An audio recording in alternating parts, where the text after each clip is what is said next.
Okay. No one else is teaching people the shiitake mushrooms. Love with Julie and MJ. You know those questions married people feel compelled to ask single people? How are you still single? Are you seeing anyone? Are you putting yourself out there? What does that mean exactly? Well, like, are you socializing? Are you getting to know people? I mean, it makes them sound like a product, like in need of marketing.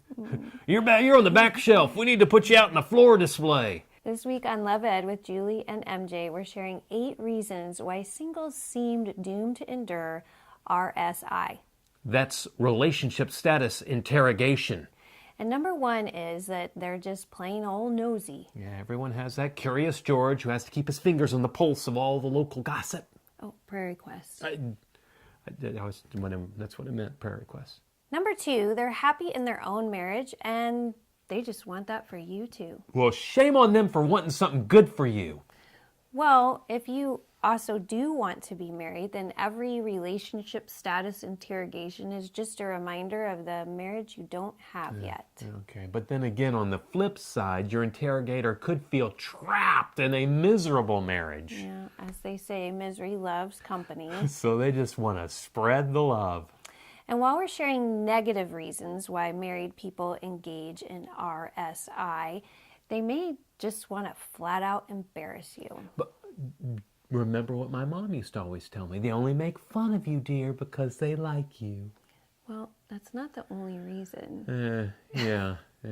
For me, for instance, it was also the fact that I was a mid-level narcissist with a bad case of socially awkward syndrome. But back to our topic, another reason why married people might fixate on your relationship status is because they don't understand what you're studying or your career. Yeah, not everyone's well-versed in the jargon of pharmaceutical sales or automotive repair or computer programming. But everyone knows the international language of love. Indeed.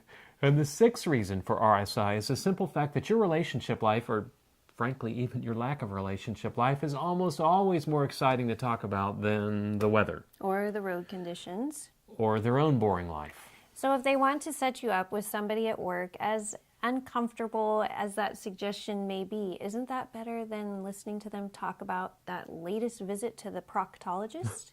Yes. And what if they want to set them up with their proctologist?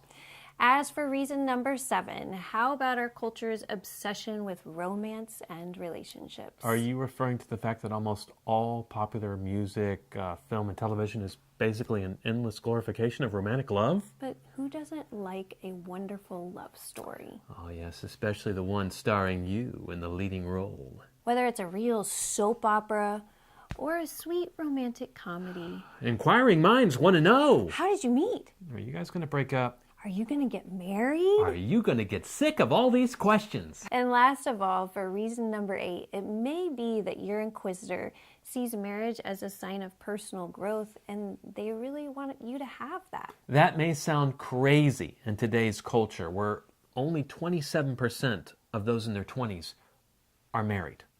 But the reality is that throughout time, marriage has always been an expected and significant step on one's pathway to maturity.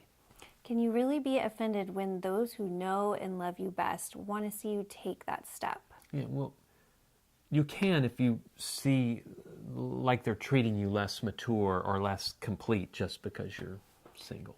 But rather than be offended, you might try acknowledging their interest in your maturity. Yeah, share strides you've made in other personal growth areas. Like your education, your career, health, or spiritual development. And just to be clear, it's not that married folks believe they're more mature than the single folks. You very well may be more mature than many of the married people who ask you these type of questions. Yes. Regardless, marriage is a formative institution, and it's designed to push two selfish human beings to grow up as they grow together.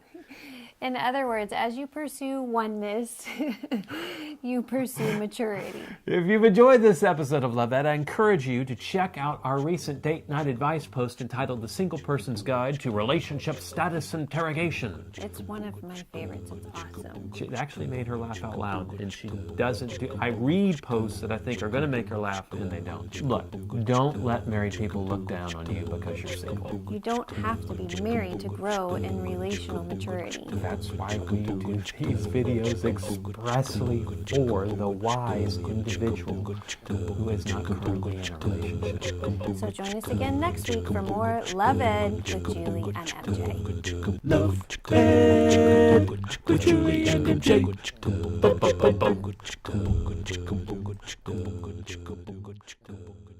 How are you still single? Are you seeing anyone? Are you putting yourself out there? How'd you meet? Are you guys gonna break up? Are you gonna get married? Or are you still single? Are you seeing anyone? Are you putting yourself out there? How'd you meet? Are you guys gonna break up? Are you gonna get married? Or are you still single? Are you seeing anyone? Are you putting yourself out there? Are you going to get sick of all these questions?